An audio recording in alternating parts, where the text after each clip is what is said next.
ये आकाशवाणी रायपुर है। प्रादेशिक समाचार बुलेटिन के साथ मैं विभाष कुमार झा।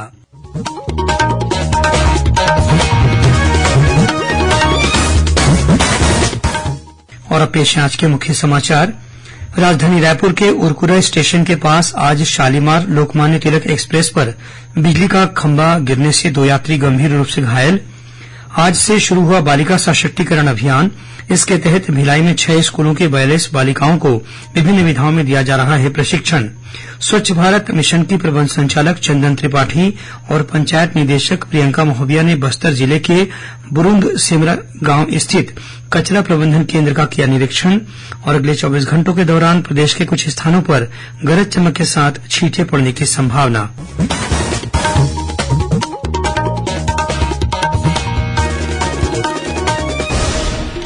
अब समाचार विस्तार से। राजधानी रायपुर के पास आज शालीमार लोकमान्य तिलक एक्सप्रेस ट्रेन पर बिजली का खंभा गिर गया। इस हादसे में 2 यात्री गंभीर रूप से घायल हो गए, वहीं कुछ यात्रियों को मामूली चोटें आई हैं। यह हादसा उरकुरा स्टेशन के पास हुआ। खंभा हटाने में करीब 1 घंटे का समय लगा।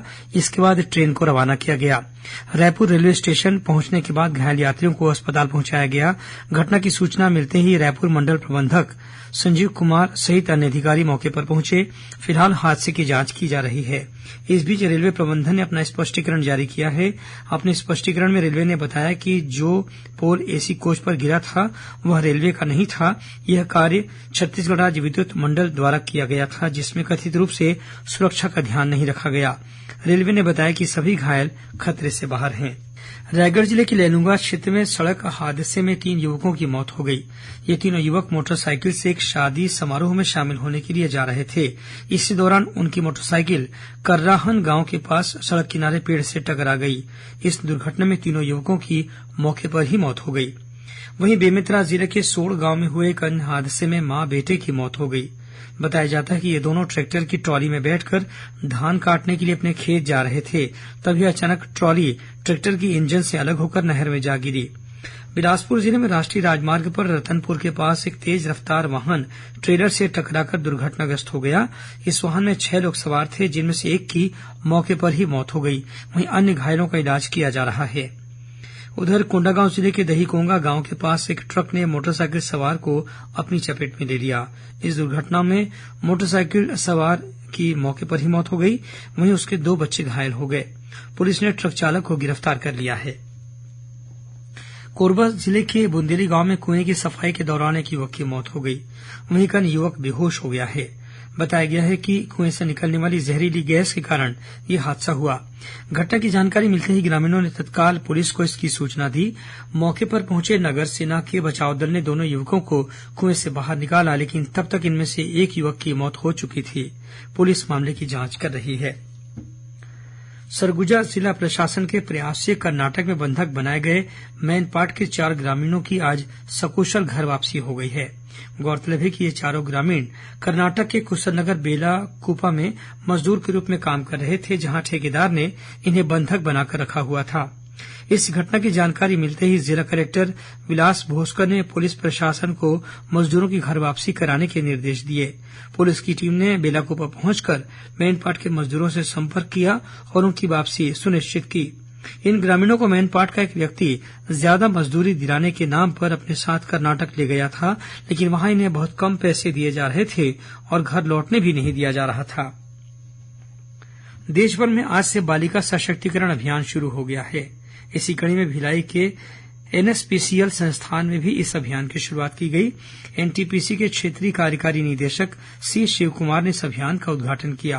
कार्यक्रम की अध्यक्षता एनएसपीसीएल के महाप्रबंधक सोमनाथ चट्टोपाध्याय ने की। इस अवसर पर बालिकाएं सक्षम राष्ट्र उत्तम शीर्षक से तैयार की गई स्मारिका का विमोचन भी किया गया। इस अभियान के तहत चुने गए विभिन्न गांवों के 6 स्कूलों की 42 बालिकाओं को शिक्षा, कंप्यूटर विज्ञान, शारीरिक शिक्षा, योग, कला और शिल्प जैसे विषयों में प्रशिक्षण दिया जाएगा। ये 1 महीने तक चलेगा।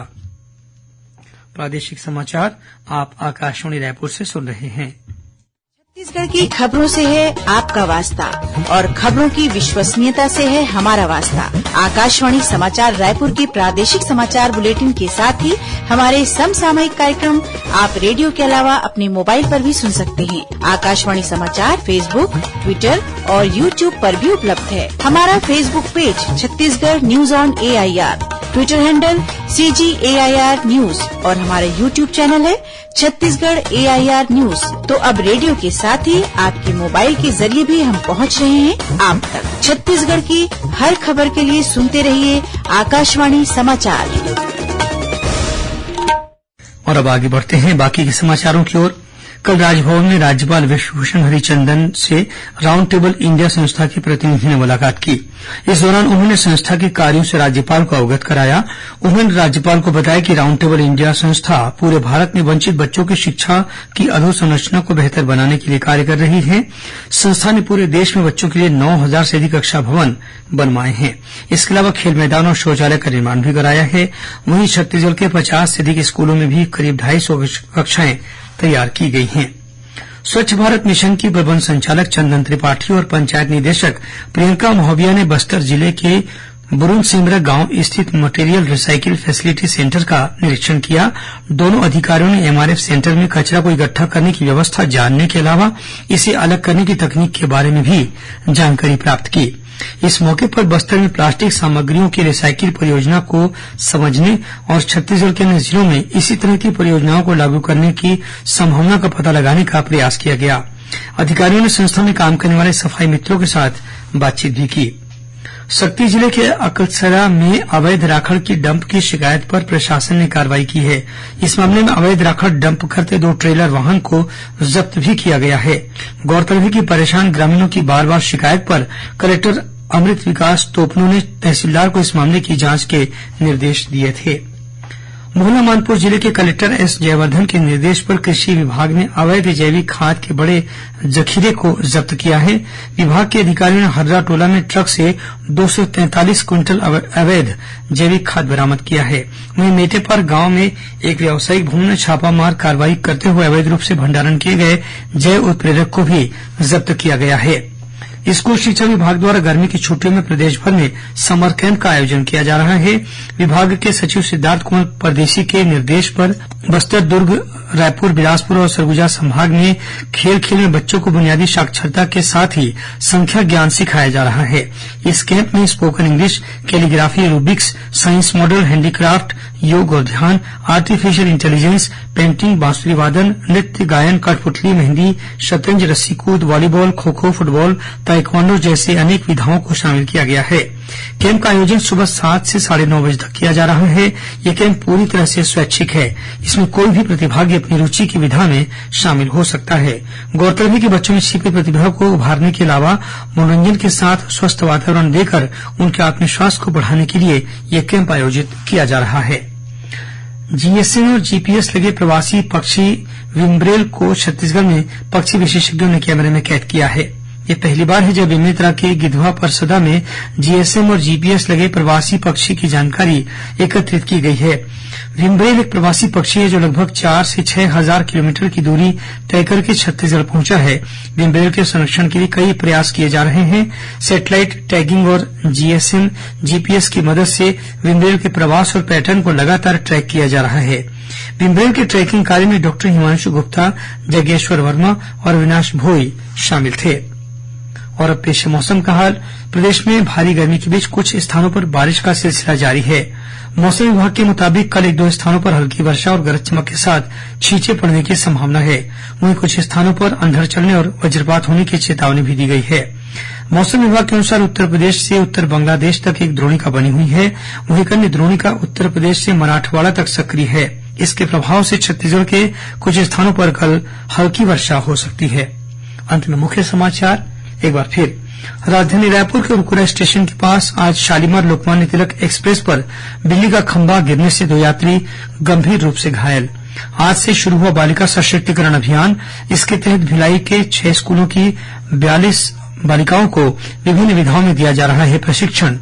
स्वच्छ भारत मिशन की प्रबंध संचालक चंदन त्रिपाठी और पंचायत निदेशक प्रियंका महोबिया ने बस्तर जिले के बुरुन सेमरा स्थित कचरा प्रबंधन केन्द्र का किया निरीक्षण और अगले 24 घंटों के दौरान प्रदेश के कुछ स्थानों पर गरज चमक के साथ छींटे पड़ने की संभावना। इसी के साथ प्रादेशिक समाचार बुलेटिन समाप्त हुआ। नमस्कार।